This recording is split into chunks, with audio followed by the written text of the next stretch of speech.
Welcome to Planet Info TV. 10 years ago, a leading Asian diplomat, Professor Kishore Mahbubani, issued a chilling warning to America at Harvard University. What once sounded like analysis now reads like prophecy. In this unearthed 2015 lecture, Kishore Mahbubani, a veteran Singaporean diplomat and former president of the UN Security Council, argues that America's own actions were setting a dangerous precedent for the world. By weaponizing the dollar, imposing sanctions, and undermining global rules, the United States was shaping a future in which another rising power could act the same way. His unsettling question still echoes today: how would America feel if China behaved exactly as America does? A decade later, as great power competition escalates and the world order fractures, his warning feels more urgent than ever. This is a rare chance to revisit a critical speech that many ignored, and to ask, was he right? What do you think? Share your thoughts in the comments below. Here we go. Let me start at the beginning by saying that, in America, I know you begin with a joke. Unfortunately, we Asians, we don't have jokes. I think the title of my next book will be Can Asians Joke? But I'm going to steal, frankly, literally, a joke that was told by one of my predecessors in this Albert A. Gordon series. His name was Richard Fisher. And this is how he began his lecture when he gave this Gordon lecture in 2009. He said, quote, "Yesterday morning as I got on the plane to fly up here, I turned to Nancy and I said," his wife Nancy, and said, "In your wildest dreams, do you ever envision me following in the footsteps of Mikhail Gorbachev, George H.W. Bush, David Rockefeller, and Ban Ki-moon in giving the Gordon lecture at the Kennedy School?" And Nancy replied, quote, "I hate to let you down, Richard, but after 35 years of marriage, you rarely appear in my wildest dreams." I think my wife who's here would say exactly the same thing. So anyway, to begin, in the spirit of the, again, the Gordon lecture, who said we should talk about developments in the financial sphere, the way I'm going to deliver my remarks is that I'm going to first tell you 3 stories from the financial sector, and then later at the conclusion I'll explain to you why these 3 stories are important. And in terms of explaining and trying to answer the question, I'll first try to answer the question, of course, what are China's goals and aspirations as it tries to emerge and rise? Secondly, how has the relationship between the United States and China played a role in influencing the rise of China? And finally, try to make the point, and which is, I guess, the critical point I'm going to make at the very end, that how China behaves as number one will be very strongly influenced by how America behaves as number one. And that's why these 3 stories are important, and that's why I'll begin with them. The first story is about an event that happened at the height of the global financial crisis in 2008, 2009. And until that financial crisis came about, the Chinese were very happy that they had developed an interdependent relationship with the United States of America, so that while China relied on America to sell its exports and to buy its products, America in turn relied on China to buy U.S. Treasury bills and to make sure that the U.S. could continue to sell these Treasury bills overseas. So they both felt that, as Tom Friedman said in one of his columns, that they were joined at the hip in a mutually interdependent relationship. And indeed, I can tell you this, as a matter of fact, at the height of the crisis, when things looked really bad, the Bush administration actually sent an envoy to Beijing in 2008 and said, please continue buying U.S. Treasury bills, because that's what we need to preserve global financial stability. And the Chinese were happy to do so, and I suspect the Chinese even felt a bit smug. See, the Americans depend on us. But then, lo and behold, about a month later, in a move that completely shocked the Chinese, the US Fed announced the first round of QE measures in November 2008. And as you know, with the QE measures, essentially the US could print money to buy US Treasury bills. And lo and behold, the Chinese said, what's happened to this interdependence? The Americans can just turn on the printing press and take away this dependence on China. And indeed, one commentator at Axel Merck said, the US is no longer focusing on the quality of its treasuries. In the past, Washington sought to promote a strong dollar through sound fiscal management. Today, however, policymakers are simply printing greenbacks. And Merck said that by relying on the Federal Reserve's printing press, the US has effectively told other nations, it's our dollar, but it's your problem. So that's one story about the relationship, financial relationship between US and China. Then you mentioned a second story from the financial world, which I think not many people notice. Now, I think you must have, of course, you must have heard that the United States has been prosecuting several foreign banks, including HSBC, RBS, UBS, Credit Suisse, and Standard Chartered. Now, for example, Standard Chartered Bank was fined $340 million for making payments to Iran. And most Americans reacted with equanimity to this fine paid by Standard Chartered Bank and thought that the bank was just being fined for dealing with the evil Iranian regime.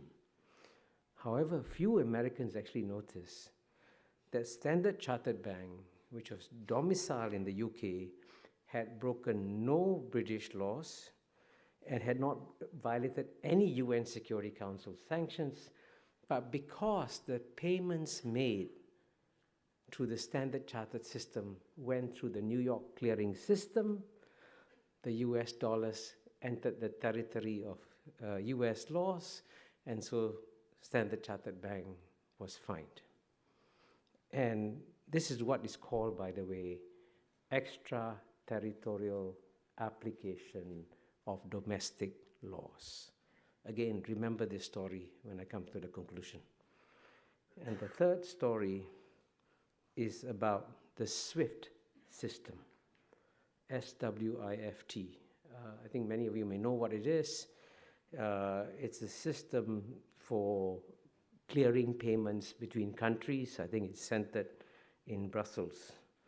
And when things got very rough between the United States and Russia recently, as you know, the United States said that it might consider denying access to Russia to the SWIFT system. And in a column by Farid Zakaria, one of our mutual friends, a graduate of Harvard, he described the Russian reaction to the possibility of being denied access to the SWIFT system. And interestingly enough, you know, most of us, when you look at Russia, we think Putin is the bad guy, Medvedev is a nice guy, good guy. But there was a good guy, Medvedev, who said, the Russian response to any denial of access to SWIFT will know no limits. So clearly, again, this was a global system for clearing payments, and the United States was trying to use it for either for bilateral relations in terms of punishing Russia. Now, these are the three stories I'm telling you at the beginning, and I'm going to conclude with these stories at the end. Now, first of all, let me now answer the three questions that I mentioned earlier. First, what are China's goals and aspirations as it emerges as number one? And here, the most obvious point that I need to make and emphasize at the outset is that even though China, as you know, is still run by the Chinese Communist Party, I can assure you of one thing: the Chinese leaders, unlike Stalin or Lenin or Khrushchev, have no desire to prove the superiority of the communist system. In fact, as you know, Khrushchev famously said in November 18, 1956, whether you like it or not, history is on our side, we will bury you. Now, the Chinese don't have the kind of aspirations that the Russians had to in any way prove the superiority of the communist ideology. So if it's not communism that they're trying to promote, what is it they're trying to promote? And the simple answer is that they would just like to revive Chinese civilization.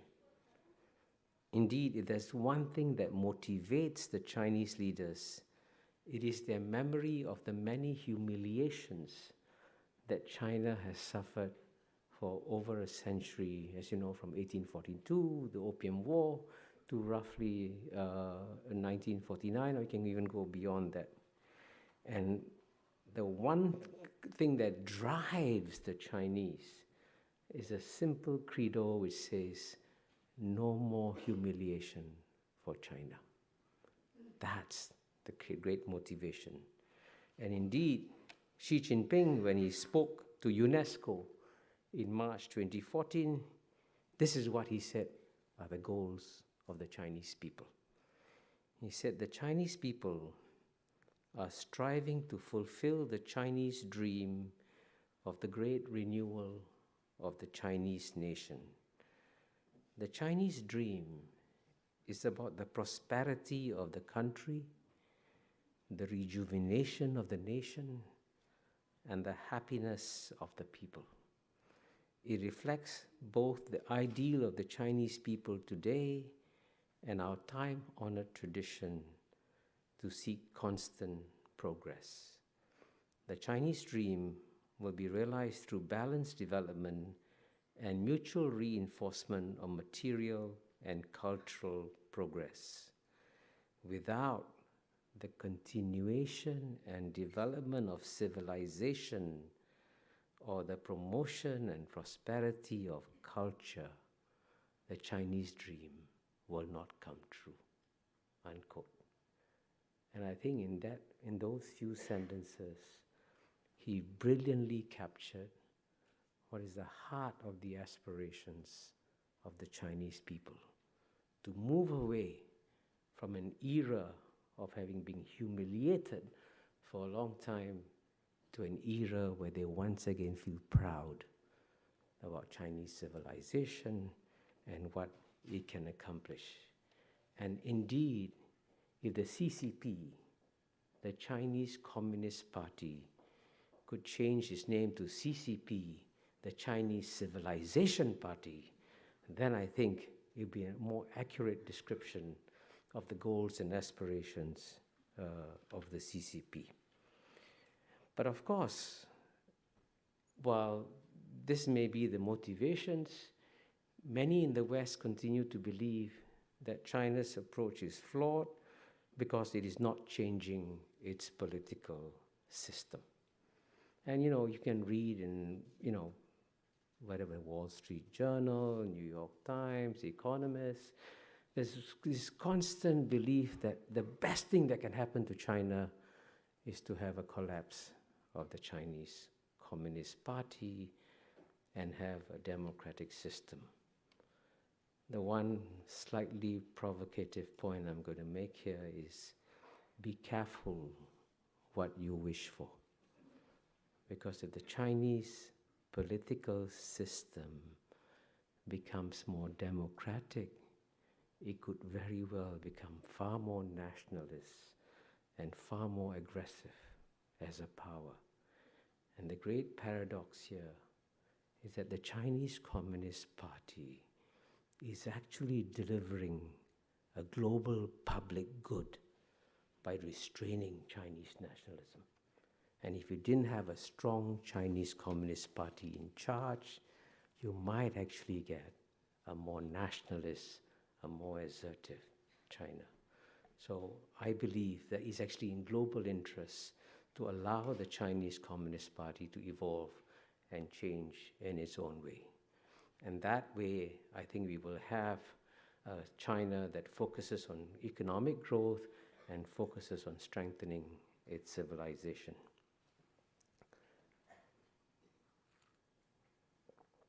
Let me now turn to the second question I said I would discuss, which is U.S. China relations, because clearly the relationship between the world's number one power, which today is United States, and the world's number one emerging power, China, is a key dynamic. And here, it is actually remarkable how stable the U.S. China relationship is. In theory, when the world's number one emerging power is about to surpass the world's number one power, and as you know, in PPP terms, China did surpass the United States in 2014, you should be seeing naturally, logically, and I think Steve Wall might agree, rising levels of tension between US and China. But instead, quite remarkably, we're seeing a very stable and indeed a calm relationship. And of course, the question is why. And here I think we have to pay a lot of tribute to the United States for having managed very well the relationship with China. If indeed the United States has been remarkably benign over the years towards China, starting from the days of 1990s. I mean, of course, starting from the Cold War and Kissinger's trip and America's efforts to bring China on board in the Cold War alliance against the Soviet Union, and then opening up the American market, as I mentioned earlier, to Chinese products. And even after the Tiananmen episode of 1989, when relations between US and China could have taken a nosedive, US-China relations continued in an even keel. Actually, I remember vividly in 1992 listening to the election speeches of Bill Clinton when he said famously in his campaign, "I will not coddle the butchers of Beijing if I become president of America." And when he became president, we could have very well seen a sharp nosedive in the relations between US and China. Instead, to my surprise, and I actually saw this in my own eyes, in November 1993, at the first APEC leaders meeting, which was held in Blake Island off Seattle, that's the first time that Bill Clinton and Jiang Zemin met face to face.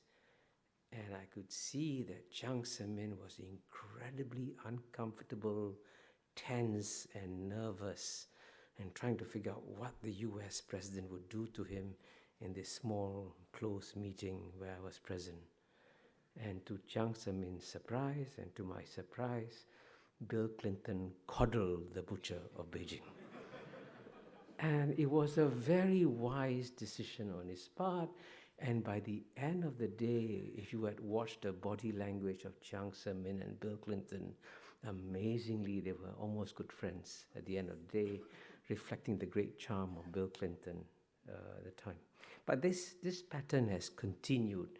United States has helped China by getting it into WTO. The United States has helped China by being sensitive on Taiwan, and indeed coming down very hard on the leaders of Taiwan when they tried to push for independence of Taiwan.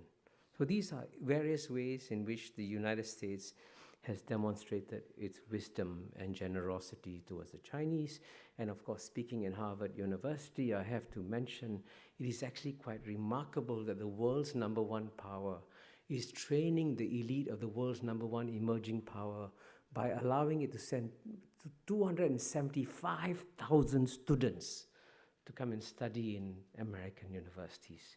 I think future historians will be wondering, why was America so generous in supporting the rise of its number one emerging power?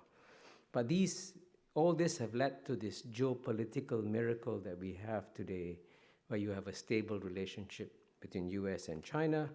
And also, by the way, I also have to mention that Chinese themselves have been very careful and sensitive, and some from time to time actually bent over backwards to keep the relationship on an even keel. I was just in Belgrade literally 2 weeks ago, and it's the first time I've gone to a modern city and saw the results of bombing by NATO on skyscrapers. And of course, Belgrade is significant because, as you know, the Chinese embassy in Belgrade was bombed in 1999. Almost all Americans I speak to believe that it was obviously an accident. But 100% of the Chinese I've spoken to are convinced it was deliberate. But despite the fact of their belief that it's deliberate, they swallowed the humiliation and said, our relations with the US are far too important. We will swallow our humiliation this time and proceed. So both sides, you can see, have made an effort to keep the relationship on an even keel. So all this brings me to my third part. How American behavior and actions will have a significant influence on China's role as a number one power. And here I must confess to you, in all honesty, that even though I'm normally quite provocative in things I say, I feel a certain trepidation here in saying some of the things that I'm going to say in this section. Because as you know, very famously, Bob Zoellick, many years ago, called on China to emerge as a responsible stakeholder of the global system. But when he made that call, I think he assumed that, of course, the United States is a responsible stakeholder of the global system. And the hard part here is to try and tell an American audience that's not how the United States is often perceived overseas. And that's why I told the three stories from the financial sector at the beginning of my lecture, because the rest of the world quite often sees the United States acting unilaterally, acting in its own interests, and often at the expense of global interests. And David mentioned that I've been the ambassador to UN twice. I was there. I've served there for almost 10 years. And it's rather tragic to watch in the UN, as I did at first hand, to see that the institutions that were essentially created by the United States after World War II, with the guidance of FDR and Eleanor Roosevelt and all that, these were basically American-inspired institutions which have then been undermined by American policies. And I think, in many ways, the United States has been very unwise in undermining these global institutions, because every action that the United States makes in undermining these global institutions could then be replicated by China. And that's why in my latest book, The Great Convergence, I decided to begin the book by quoting from a very wise speech that Bill Clinton gave, am I allowed to mention Yale, in 2003. And this is what Bill Clinton said. If you believe that maintaining power and control and absolute freedom of movement and sovereignty is important to your country's future, there's nothing inconsistent in that. The US is the biggest and most powerful country in the world now. We've got the juice and we're going to use it. But then he added a but, Bill Clinton. He said, but if you believe we should be trying to create a world with rules and partnerships and habits of behavior that we would like to live in when we are no longer the military, political, economic superpower in the world, then you wouldn't do that. So Bill Clinton was being very wise in saying, you know, as long as America thinks it'll be number one, yes, we can go on undermining multilateral institutions. But if we can conceive of a world in which we are number two, then surely it is in America's interest to strengthen multilateral rules and processes. But what is strange is that Bill Clinton only gave the speech once and never repeated that again. Because I'm told it's political suicide in America to speak about America being number two. So most politicians tend to veer away from that possibility. But I think the time has come for the United States to think very hard about a world in which it might become number two and China might become number one. Then surely America's interests change dramatically.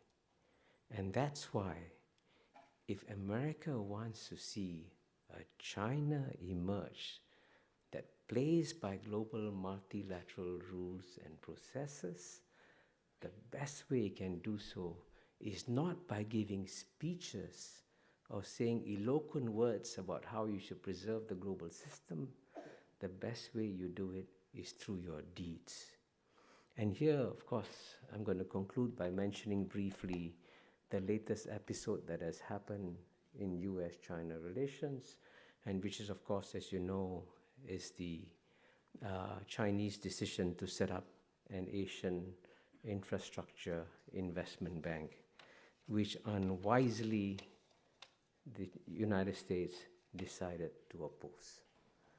And as you know, and this is in many ways a sign of the times, in the past, a veto by Washington, D.C. would have meant that all the allies would have stood firmly behind the United States, and the United States veto would have held. But even to my surprise, the first country to break that veto was the number one ally of the United States, which is the United Kingdom.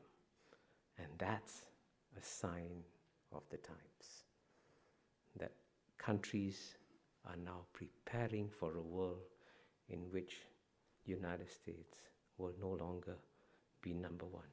So if you want to have that world to be a peaceful and orderly one, the time has therefore come for the United States to ask a very simple question. Would the United States feel comfortable living in a world where China behaves just as America did when it was a sole superpower? Thank you.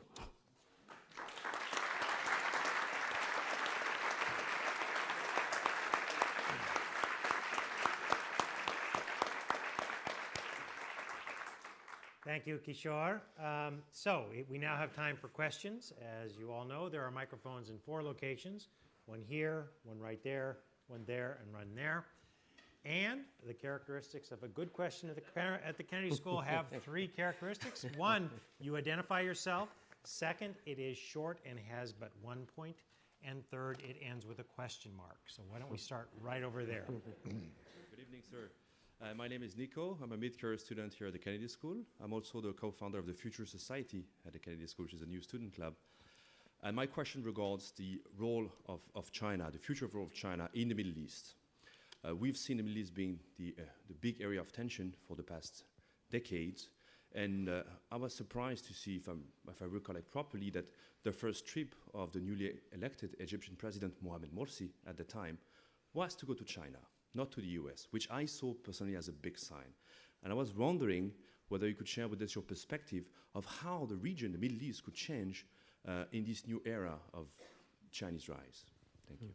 Should I answer? Yes, go ahead.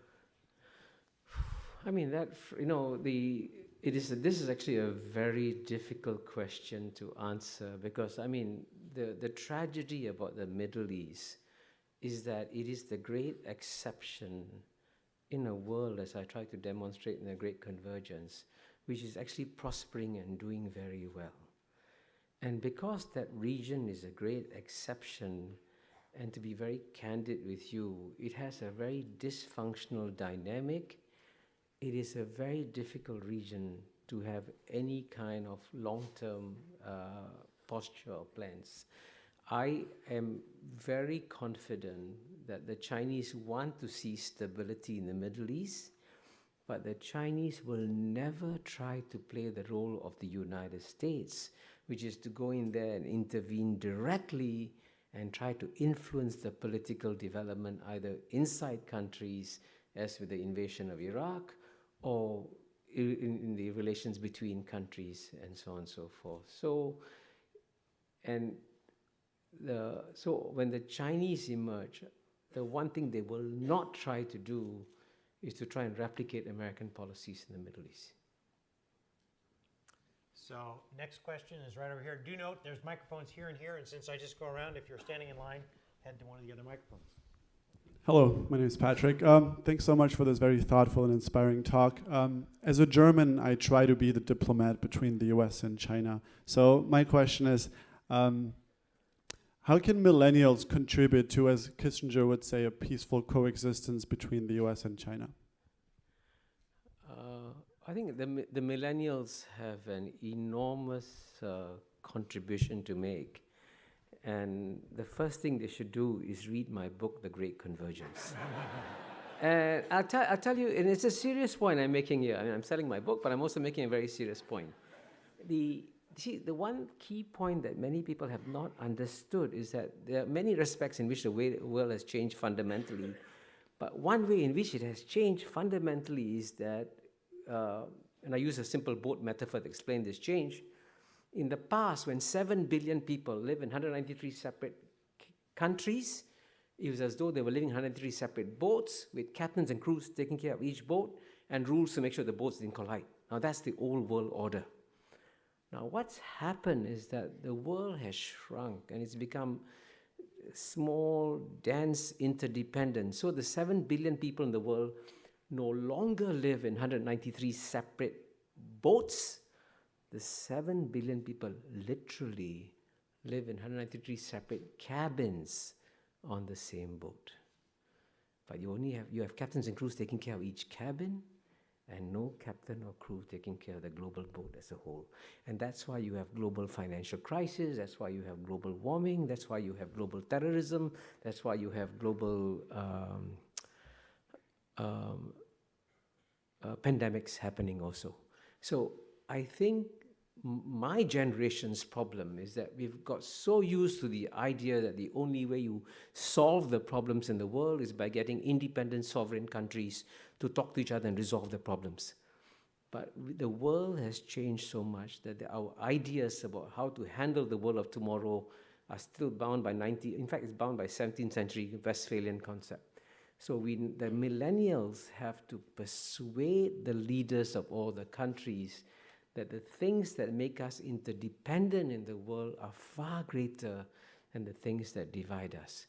And you've got to find a way of throwing away all the textbooks you use in the Harvard Kennedy School and write new textbooks. So it's very clear we should put your textbook number one. There we go. Right here, please. My name is Malik Siraj. I'm a mid-career MPA student here at the Kennedy School, and I'm a big fan of yours. I'm so glad to see you. My question is, I've been following your readings and Thomas Friedman and Fareed Zakaria, everybody talking about the post-American world. When you look at the world's top 20 universities, not a single university is from China, or at least top 10 universities. There's not one from China. You see, universities are not like stadiums that you're preparing for Olympic Games. It takes you 10 years to prepare stadiums. Like, look at institutions like Harvard or Yale, it has taken 300 years to establish institutions like Harvard. How is China planning to fill that gap of universities? Because like you so religiously talk about the power of higher education of institutions. So how is China gonna address that issue if it's gonna be the world #1 power when like not a single university from China ranks among the top 10 universities in the world? Yeah. Well, since I see quite a few questions, if you don't mind, I'm going to give very short, quick answers. Firstly, I'm very pleased to inform you that I think about 2-3 weeks ago, the New York Institute for International Education, IIE, came out with a new book called Asia as the Next Higher Education Superpower. And the introductory essay was co-written by me and a fellow author, the Provost. Please read that essay because it actually gives you a lot of data to talk about trend lines.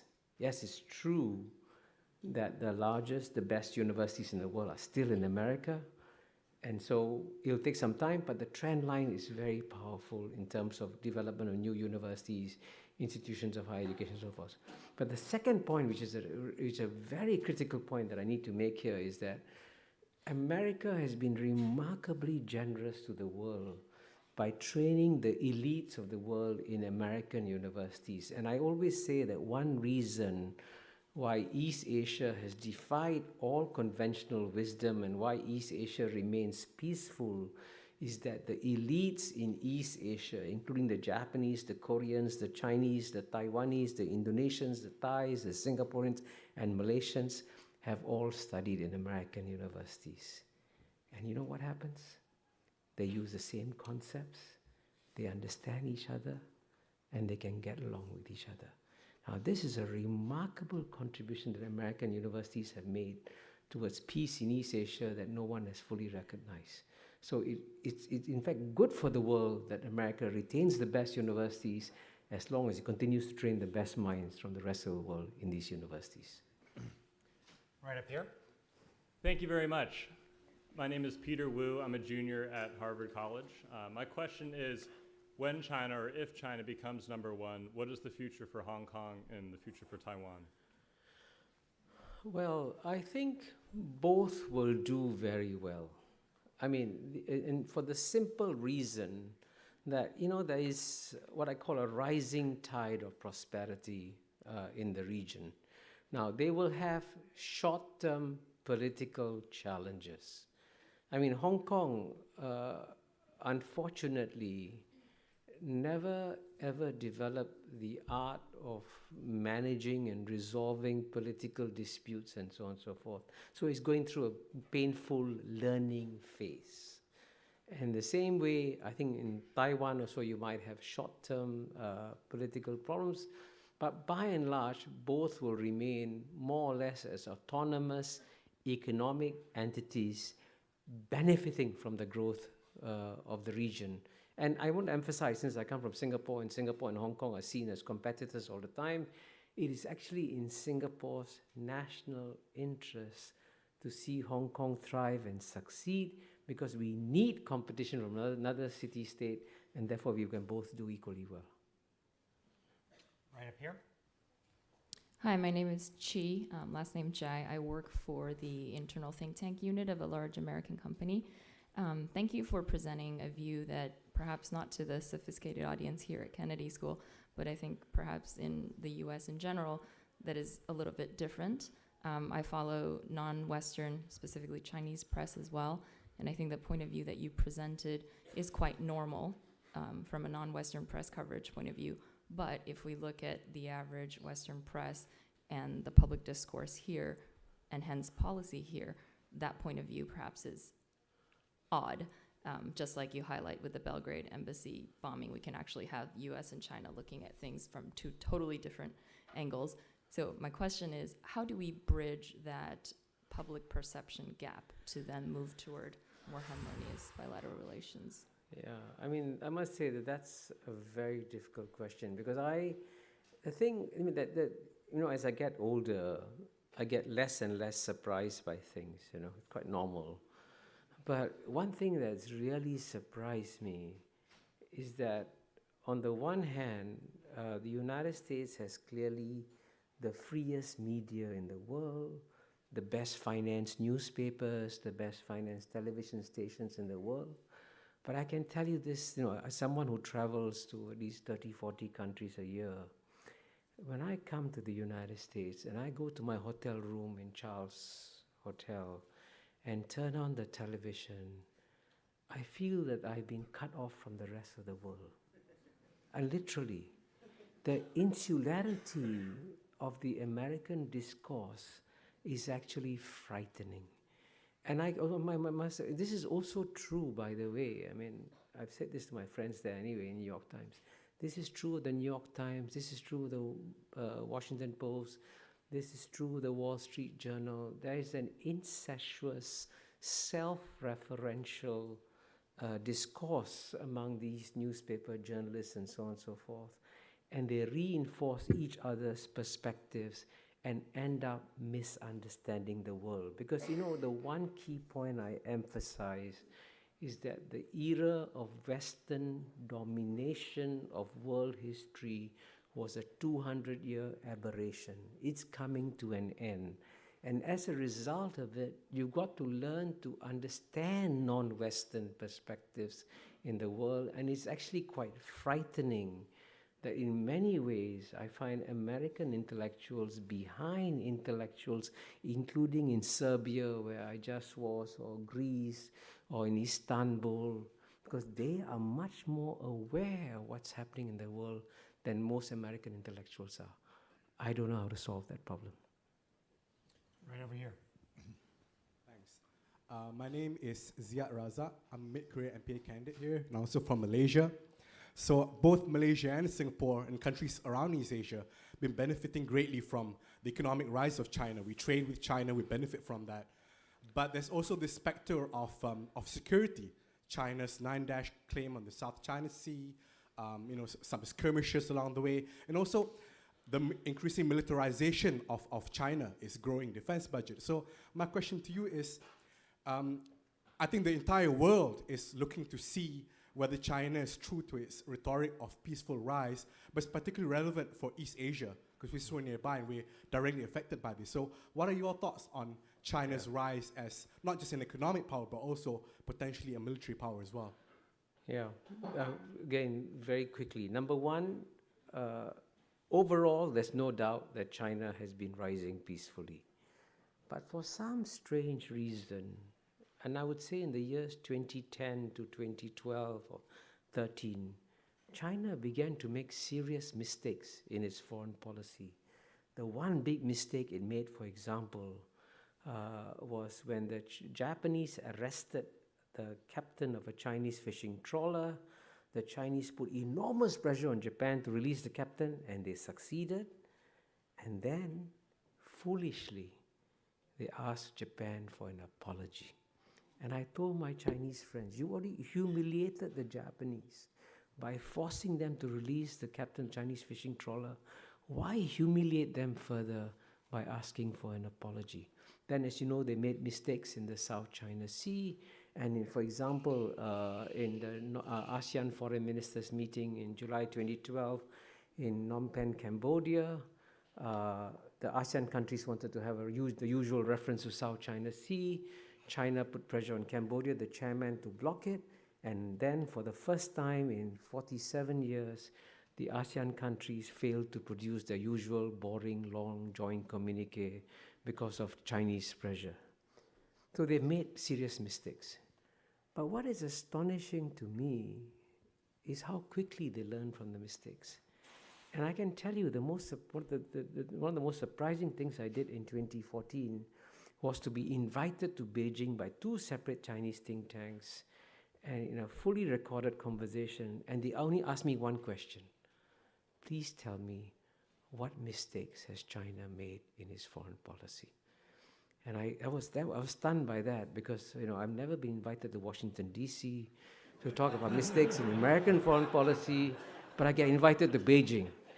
I mean, that's a sign of the times, that is how different the world is today. So I think the Chinese, I want to emphasize one point. The Chinese themselves have not clearly made up what kind of power they want to be, and they are torn by contradictory impulses. And that's how we react to them, how we act as a role model for them, that will make a huge difference. And here in the area of the military, I can tell you one key point I keep saying: it is now in America's national interest to stop aggressive naval patrolling 12 miles off China's shores, because if you do that 20 years from now, there'll be aggressive Chinese naval patrolling 12 miles off California shores. Let's not push for that. Let's work towards a new world where we no longer have to use the military. And I think at the end of the day, there will be no war between the United States and China. Why not gradually de-escalate the military competition? I think it can be done. Right over here. Thank you, David, and thank you, Kishore, for the great presentation. My name is Xing Chai Zhang. I'm from China. It's a great honor to have this opportunity to talk about, to ask questions. I'm the founder of my lab tea company, and my question is, you talk about Mr. Xi Jinping and talking about our purpose to revive our culture. So what do you think is China's core culture, and how Chinese core culture can contribute to the world, and what we can learn from other civilizations through this process? Thank you very much. Well, I suspect there are many more experts in this room here on Chinese culture and civilization, but I can tell you that there are obviously many roots of wisdom in traditional Chinese culture. And I'm actually hoping that, you know, if you look back over the longer history of China over the past 2,000 years or so, it's actually surprising how few military adventures the Chinese had overseas.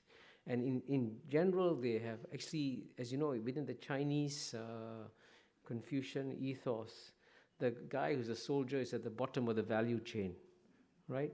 So maybe developing an ethos in which the military is not so important is one possible thing that can emerge from Chinese culture and civilization. But you'll see things coming in many areas. For example, in the medical area, for example, I think Chinese medicine will become more and more important. And just as, you know, the Western medicine looks at the human body and tries to slice it up and looks at your kidney and looks at your liver and looks at your heart, the Chinese look at the whole system of the body and say, let's figure out the whole system.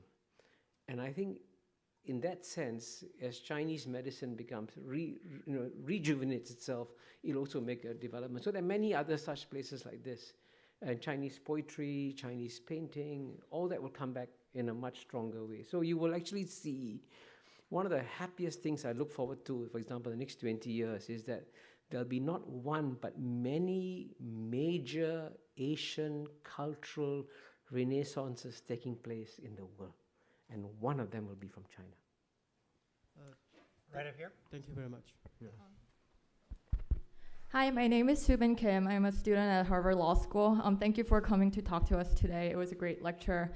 Some say AIIB is, in some sense, China's stepping stone towards possibly undermining U.S. dollar's position as a reserve currency and preparing itself as the new reserve currency for the world, or at least a competing alternative. I'm curious about your response to such arguments. Oh, I think I don't think the AIIB is a step towards replacing the U.S. dollar as the global reserve currency. It's actually the Chinese basically using the AIIB on the one hand to find a use for the money that they have, and on the other hand, there's also a demand in Asia for more infrastructure. Even the ADB has estimated that Asia needs $7 trillion of infrastructure, and that's what it's using its money for. But at the same time, I do agree with you also that the Chinese have begun thinking about how long can they rely on the US dollar as the global reserve currency? Because traditionally, the reserve currency is always the reserve currency of the world's #1 economic power. Now, China is not yet in nominal terms the #1 economic power, but within 5 years, 10 years, depending on your guesswork on what the rates of growth will be, China will become the world's #1 economic power, let's say within 10 years. And then in that world, if you have a world in which China is the #1 world economic power and the US dollar remains as the global reserve currency, that will be a major global contradiction. So it's actually better for us now to find a solution to that global contradiction before it becomes a big problem, because this will definitely be a big problem 10 years from now. Right over here. Yes, my name is Charles Data. I'm a student here at the Kennedy School. Arguably, in the era of U.S. Superpower, democracy could be argued as the main value that the U.S. has been pushing around the world. How about when we imagine the day that China will be a superpower, what do you think will be the main agenda that will be pushed around the world? Okay, let me begin with the good news. They will not ask any country in the world to set up a communist party.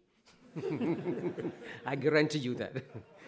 I actually believe in the long run, China itself will eventually become a democracy. The destination is not in doubt, it's only the route and timing that you take.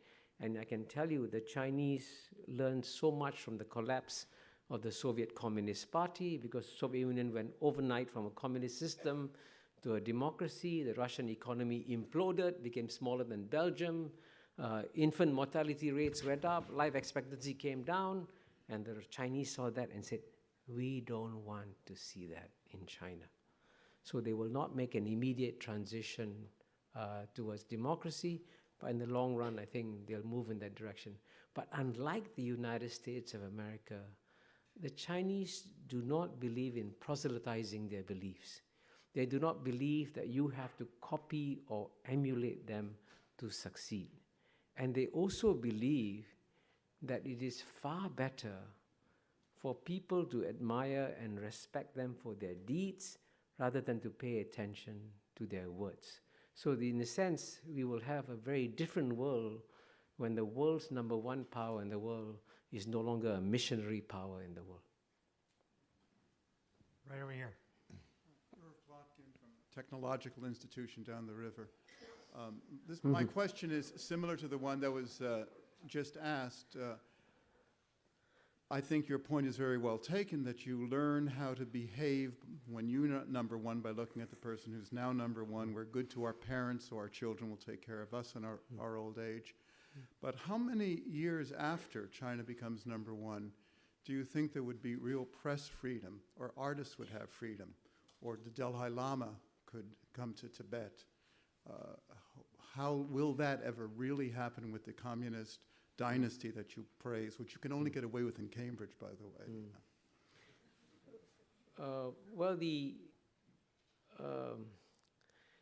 question of freedom in China, I think, is a very critical question.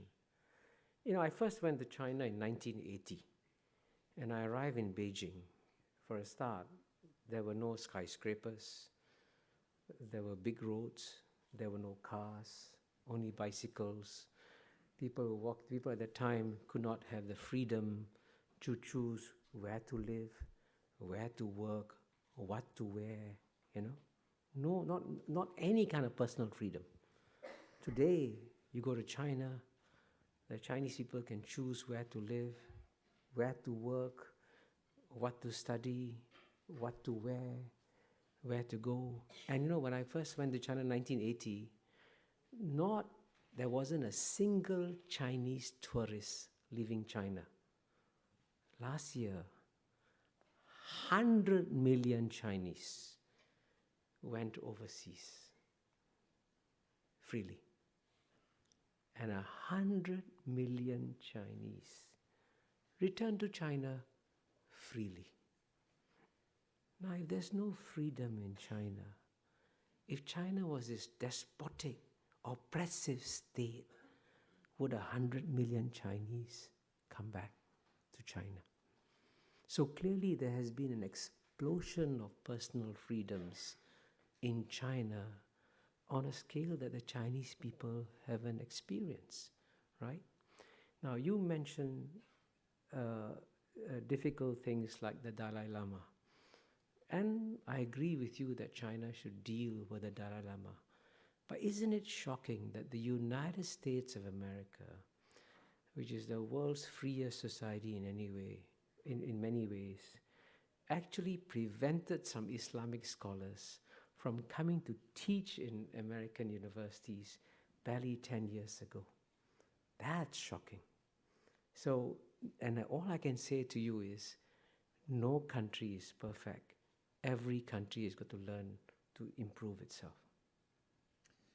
Kishore, I wanted to take advantage of my position here to ask you a question that no one else has seemed to ask, but since you asked it rhetorically yourself, is after Lee Kuan Yew, can Singapore survive? My favorite answer is buy the book.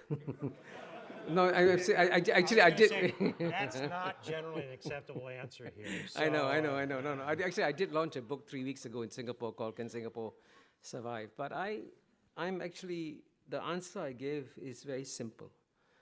The probability, of course, is that Singapore will survive. I mean, Singapore will not just survive, Singapore will do very well. Because, you know, Mr. Lee Kuan Yew and the founding leaders of Singapore created some of the strongest institutions in the world in some areas. The quality of mind of the Singapore civil service, I think, is number one in the world. The quality of mind of the Singapore judiciary is also probably number one in the world. The quality of the Singapore military is probably among the top 10 in the world. Singapore's education system is already ranked among the top 3 or 4 in the world. We have the world's best airport, the world's best functioning port. So we have created a whole ecosystem of excellence in Singapore.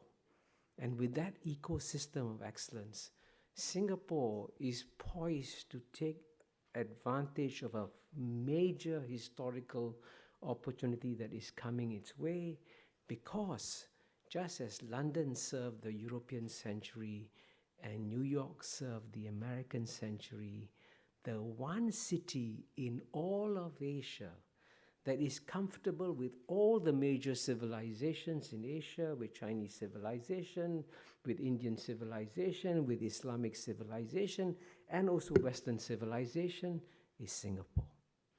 So Singapore is going to become the New York of the Asian century. So it's a great time coming ahead for Singapore. But, okay, right there. My name is Ihab Gamal. I'm a mid-career from the troubled area of the Middle East. My question to you is that, do you have any doubt about China's economic growth going forward? So the rise to the number one is based on a wondrous story of 8% growth year over year. Yeah. Demographically, there's a lot of challenges in the economy. Do you see this story really continuing to become the nominal number one in the world? Yeah, I'm really glad you raised that question, because I've been here for 48 hours, and I must say almost every person I met in Harvard, the first question they ask me when we talk about China is, can China sustain its economic growth? And of course it's possible that there could be a massive slowdown in China. They could go to grow at 3-4% or whatever. So that's possible. But if I was a betting man, I'm prepared to take bets with you all that I think China will be able to sustain growth of 7%. Now, there's a very good reason why the Chinese have decided to slow down their economic growth, because they are now shifting from one model of economic growth to another model of economic growth. They used to rely a lot on export-led growth. They can no longer do that because they're no longer the big markets in the West that they can rely on. They're trying to switch to an internal consumption-led growth. And it takes time to do that. And if you are running a fast train around a corner, it's best to slow down and do that. And secondly, you know, if you look at the amount of investments that China has put in, the infrastructure, the world-class infrastructure that China has built in their ports, airports, roads, rail, and so on and so forth, that kind of world-class infrastructure reaps dividends. Plus, the Chinese Communist Party is in many ways one of the most meritocratic organizations in the world, and the quality of mind of key Chinese policymakers has never been as good as it is today. Now, if you have a government staffed by remarkably good minds, taking advantage of a world-class infrastructure, I would say the possibility of maintaining good growth is there. And within Asia, by the way, you know, China is big, but even the Chinese are 1.3 billion people, but in all of Asia, there are 3.4 billion people. That market is becoming more integrated too. So that you'll also benefit from the integration of that region. So there are many other sources of growth apart from the export-led growth that they had in the past. So if I was a betting man, I would say they can sustain the 7% growth. All right, I'm afraid we have time for just 2 more questions right there. Hi, my name is Jack Mulhern. I'm a former tour guide at the John F. Kennedy Presidential Library. I just had a quick question. One thing, it's a great honor to have you here, first of all. But I attended the law school about 6 months ago, and Tommy Koh, the U.S. ambassador to Singapore, he posited a theory that 11 times one country has always been on top, and they've always, in the history of humanity, been superseded by the country in number 2. I'm just wondering if this is inevitable due to what I've noticed China's doing. They're buying factories in Indiana that are producing rare earth elements that we need for our cell phones and our F-14 and F-16 fighter jets and so forth. And I'm not saying that they're not benign. I'm just saying that this is what's happening. And so I'm wondering it's an inevitability that the country who's always number 2 supersedes the country that's now economically number 1. Well, I'm not. Tommy Koh, by the way, is a Singapore ambassador, former Singapore ambassador to the U.S., a brilliant guy. In fact, I succeeded him as ambassador to the UN. I would say, I mean, of course, it's never inevitable that the number 2 will overtake number 1. As you know, Japan was supposed to overtake, and I see that Professor Ezra Vogel has left, but he wrote the famous book saying Japan is number 1, and the Japanese never became number 1. That happens from time to time. And it's conceivable that China will not become number 1. It's conceivable. But, you know, the probability is very clear that, you know, if you have a country with a population of 1.3 billion people, China, and a country of 300 million people, United States, if the average Chinese can perform at 25% the level of the average American, China will have a bigger economy. And if you have any doubts about the capacity of the Chinese mind to do well, look at the exam results of Chinese students in any leading American university, right? You look at the list of PhDs that come to collect, you see the success of the Chinese intellectuals. So what's happening here, by the way, is that, you know, I always say that, you know, Western education was developed for the Western mind. But one thing we haven't noticed is that in the last 10 years, when you take Western education and you combine it with the Asian mind, including the Chinese mind, it has an explosive effect. So the Asians are thriving with Western education, and inevitably this is going to fuel the rise of China in a big way. And I'm very confident that the average Chinese can perform more than 25% the level of the average American. And that's why I think China will have a bigger economy. Right over here, I'm afraid the last question. Hello, my name is Mabo Mwesley. I'm a student at the business school. Thank you for being here this evening.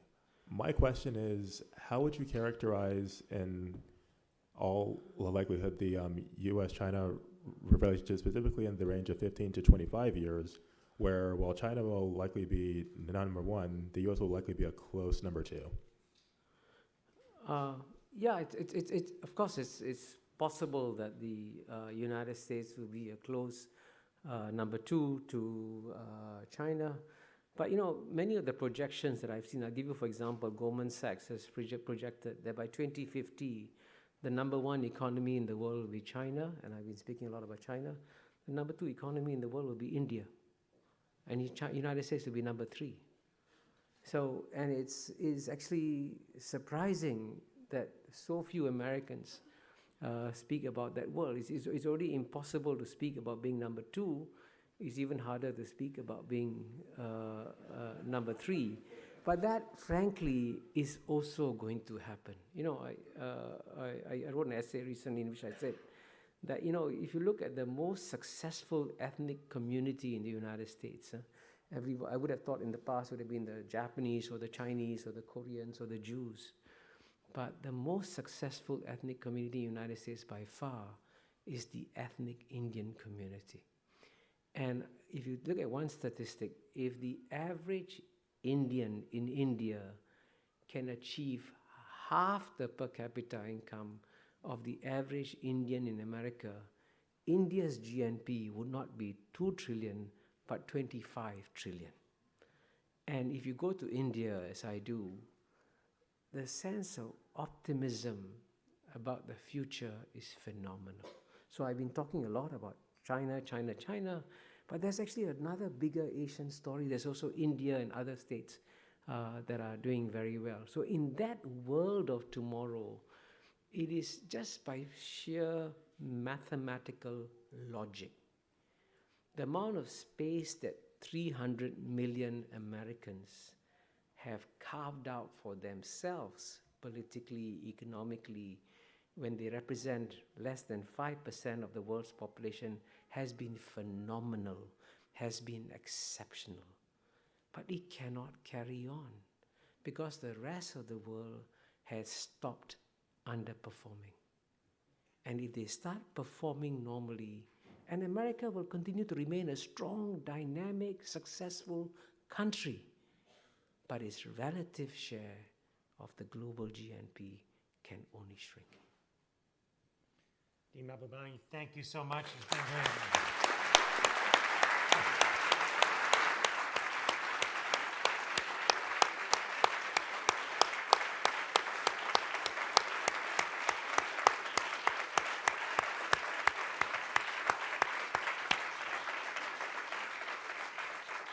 I should say we're going to have a reception here momentarily, so those of you who'd like to stay and chat a bit more, Kishore has a flight, I think, has to leave here about 8:15, but at least to be around for a little while for those of you that didn't get a chance to question. Thanks again.